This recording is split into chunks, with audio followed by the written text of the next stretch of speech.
രണ്ട് വ്യക്തികൾ ജീവിതകാലം മുഴുവൻ ഒരുമിച്ച് ജീവിക്കാൻ തീരുമാനിക്കുകയും ആ ഒരു തീരുമാനത്തെ സൊസൈറ്റിയെ വിളിച്ചറിയിക്കുകയും ചെയ്യുന്ന ഒരു ചടങ്ങിനെയാണ് നമ്മൾ കല്യാണങ്ങൾ എന്ന് പൊതുവെ വിളിക്കാറുള്ളത്. പണ്ടൊക്കെ ഇതൊരു രാവും പകലും മാത്രം ഒതുങ്ങുന്ന ഒരു ചടങ്ങ് മാത്രമായിരുന്നു.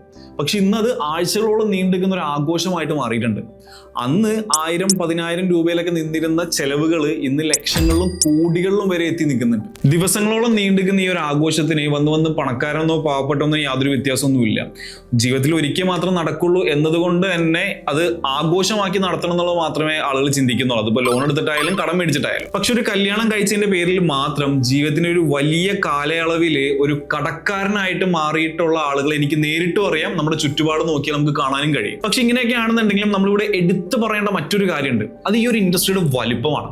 വളരെ ചുരുങ്ങിയ കാലം കൊണ്ട് മറ്റു പല ഇൻഡസ്ട്രിയേക്കാളും വേഗത്തിലായിരുന്നു ഈ ഒരു ഇൻഡസ്ട്രി ഗ്രോ ചെയ്തിട്ടുണ്ടായിരുന്നത്. എന്തിന് 5000 കോടി വരെ കേവലം ഒരു കല്യാണത്തിന് ചെലവിടാമെന്ന് കാണിച്ചെന്നുള്ള രാജ്യമാണ് ഇന്ത്യ എന്ന് പറയുന്നത്.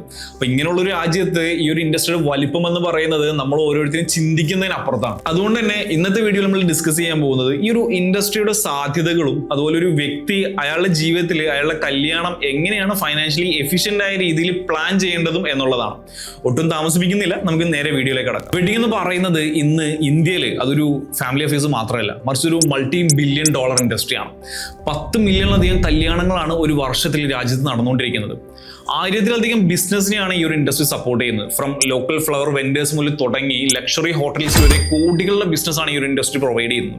അത് മാത്രമല്ല, ടൂറിസത്തിലേക്ക് നോക്കുകയാണെന്നുണ്ടെങ്കിൽ ഡെസ്റ്റിനേഷൻ വെഡിങ്സിന്റെ പേരിൽ കേരള, ഗോവ, രാജസ്ഥാൻ എന്നുള്ള സ്റ്റേറ്റുകളിൽ വലിയ മൈലേജ് ആണ് ടൂറിസത്തിൽ ഈ ഒരു ഇൻഡസ്ട്രി പ്രൊവൈഡ് ചെയ്തുകൊണ്ടിരിക്കുന്നത്. 2025 കണക്ക് പ്രകാരം നോക്കിക്കഴിഞ്ഞാൽ ഏകദേശം $130 ബില്യൺ ആണ് ഈ ഒരു ഇൻഡസ്ട്രിയുടെ എസ്റ്റിമേറ്റഡ് വാല്യുവേഷൻ എന്ന് പറയുന്നത്. ഗ്ലോബലി നോക്കിയാൽ പോലും ഇന്ത്യയിലാണ് ഏറ്റവും ഫാസ്റ്റ് ആയുള്ള രീതിയിൽ ഈ ഒരു ഇൻഡസ്ട്രി വളർന്നുകൊണ്ടിരിക്കുന്നത്. ഇതിൽ ബാങ്കുകളുടെ റോള് നമ്മൾ എടുത്തു പറയേണ്ട ഒന്നാണ്. കാരണം കല്യാണം ആഡംബരമായിട്ട് നടത്തണമെന്നുണ്ടെങ്കിൽ തീർച്ചയായിട്ടും പൈസ വേണം. പൈസക്ക് നമ്മൾ എവിടെ പോകുന്നത്, പ്രത്യേകിച്ച് നമ്മൾ ഇന്ത്യക്കാർ എവിടെ പോകുന്നത്, ബാങ്കുകളാണ് നമ്മൾ അപ്രോച്ച് ചെയ്യുന്നത്. ബാങ്കുകൾ ഇന്ന് കല്യാണം നടത്താനായിട്ട് ലോൺസ് പ്രൊവൈഡ് ചെയ്യുന്നുണ്ടെന്നുള്ളതാണ്. 50,000 രൂപ മുതൽ 25 ലക്ഷം രൂപ വരെ പല പേരിലായിട്ട് കല്യാണം നടത്തുവാനായിട്ട് ബാങ്കുകൾ ലോൺ പ്രൊവൈഡ് ചെയ്യുന്നുണ്ട്. പക്ഷേ പല ആളുകളും ഇതിനെ വലിയൊരു ആഘോഷമാക്കി വലിയ ആഡംബരമാക്കിയിട്ട് നടത്തുമ്പോൾ നമ്മൾ അറിയാതെ പോകുന്ന മറ്റൊരു സൈഡ് കൂടിയുണ്ട്. ഒട്ടുമിക്ക ആളുകളും ഈ ഒരു ഒറ്റ ലോണോടുകൂടി വലിയ സാമ്പത്തിക പ്രശ്നങ്ങളിലേക്കാണ് അവർ പിന്നീട് കടക്കുന്നത്.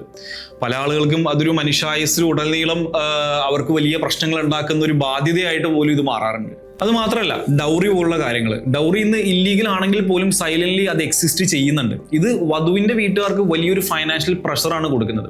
മാത്രമല്ല, ഫാമിലീസ് അവർ ഒരു ജീവിതകാലം മുഴുവൻ സമ്പാദിച്ച് വെച്ചിട്ടുള്ള പൈസ അല്ലെങ്കിൽ മറ്റുള്ള അസറ്റ്സ് ആണെങ്കിൽ പോലും ഈ 2-3 ദിവസം മാത്രം നടക്കുന്ന ഈ ഒരു കാര്യത്തിന് വേണ്ടിയിട്ട് അവരത് ചെലവഴിക്കുന്നുണ്ട്. ഇതിന്റെ പ്രശ്നം എവിടെയാണ് വരുന്നതെന്ന് വെച്ചിട്ടുണ്ടെങ്കിൽ, കപ്പിൾസ് അവരുടെ ലൈഫ് സ്റ്റാർട്ട് ചെയ്യുന്നത് ഒരു ഫൈനാൻഷ്യൽ ഫൗണ്ടേഷൻ ബിൽഡ് ചെയ്യുന്നതിന് പകരം അവരുടെ കല്യാണത്തിന്റെ കടങ്ങൾ എങ്ങനെ തീർക്കണം എന്നുള്ള പ്ലാനിങ്ങിലാണ്.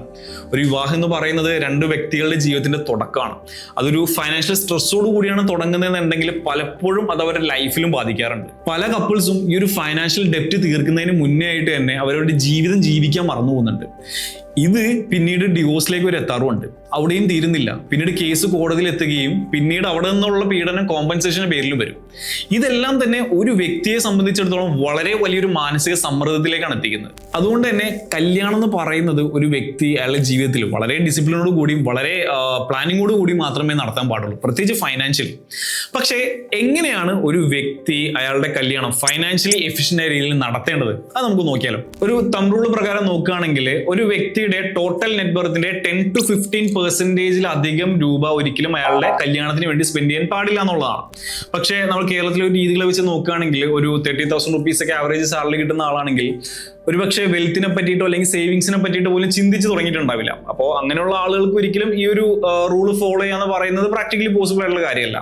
അവിടെയാണ് ശരിക്കും നമ്മൾ കല്യാണങ്ങൾക്ക് പ്ലാൻ ചെയ്യുമ്പോൾ ഒരു 5 വർഷം മുന്നേ എങ്കിലും പ്ലാനിങ് തുടങ്ങണമെന്ന് നമ്മൾ പറയുന്നത്. ഒരു 10,000 രൂപ മന്ത്ലി ബേസിസിൽ 12% റിട്ടേൺസ് കിട്ടുന്ന മ്യൂച്വൽ ഫണ്ടിൽ ഇൻവെസ്റ്റ് ചെയ്ത് കഴിഞ്ഞാലും ഒരു 5 വർഷം കൊണ്ട് നമുക്കതൊരു 8 ലക്ഷം രൂപ എന്ന രീതിയിൽ നമുക്ക് ജനറേറ്റ് ചെയ്യാൻ സാധിക്കും. ഈ ഒരു 8 ലക്ഷം രൂപ വെച്ചിട്ട് ഇന്നത്തെ കാലത്ത് നമുക്കൊരു നോർമൽ കല്യാണങ്ങളൊക്കെ നമുക്ക് നടത്താം.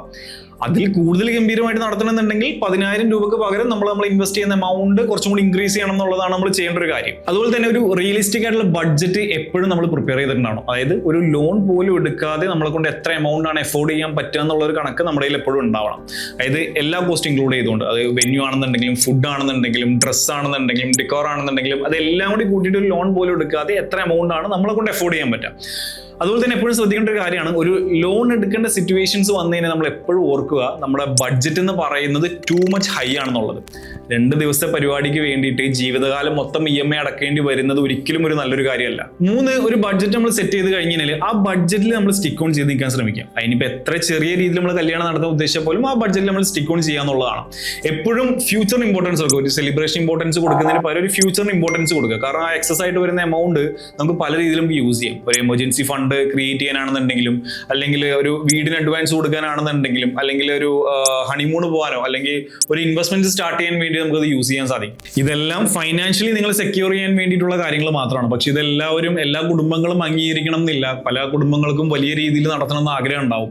പക്ഷെ എപ്പോഴും ഞാൻ നേരത്തെ പറഞ്ഞ പോലെ ഫ്യൂച്ചറിന് ഇമ്പോർട്ടൻസ് കൊടുക്കുകയാണെന്നുണ്ടെങ്കിൽ 2 വീട്ടുകാർ കൂടി പരസ്പരം തീരുമാനിച്ചു കഴിഞ്ഞാൽ, വളരെ കുറഞ്ഞ ചെലവിൽ നടത്താൻ തീരുമാനിച്ചാൽ തീരാവുന്ന പ്രശ്നങ്ങളേ ഉള്ളൂ. ശരിക്കും പറഞ്ഞിട്ടുണ്ടെങ്കിൽ എപ്പോഴും നമ്മൾ മനസ്സിലാക്കേണ്ട ഒരു കാര്യമുണ്ട്, ഒരു ആഡംബര വിവാഹം അതൊരിക്കലും ഒരു നല്ല വിവാഹ ജീവിതം ഗ്യാരണ്ടി തരില്ല.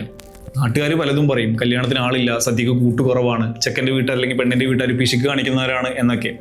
അവർ പറയട്ടെ, കാരണം ജീവിതം അത് നിങ്ങളുടെയാണ്. സോ നിങ്ങളുടെ വിവാഹം അത് നിങ്ങൾ പരസ്പരം ആലോചിച്ച് ബുദ്ധിപൂർവ്വം മാത്രം ഒരു തീരുമാനം എടുക്കുക. അവനവൻ്റെ കല്യാണങ്ങളെ പറ്റിയിട്ട് എല്ലാവർക്കും പല അഭിപ്രായങ്ങൾ ഉണ്ടാവും, പല കൺഫ്യൂഷൻസ് ഉണ്ടാവും. എങ്ങനെയാണ് കല്യാണത്തിന് വേണ്ടി ഫൈനാൻഷ്യലി പ്ലാൻ ചെയ്യേണ്ടതെന്നുള്ളതെല്ലാം തന്നെ, അതെല്ലാം നിങ്ങൾക്ക് താഴെ കമൻറ്റ് ചെയ്യാവുന്നതാണ്. So see you next video.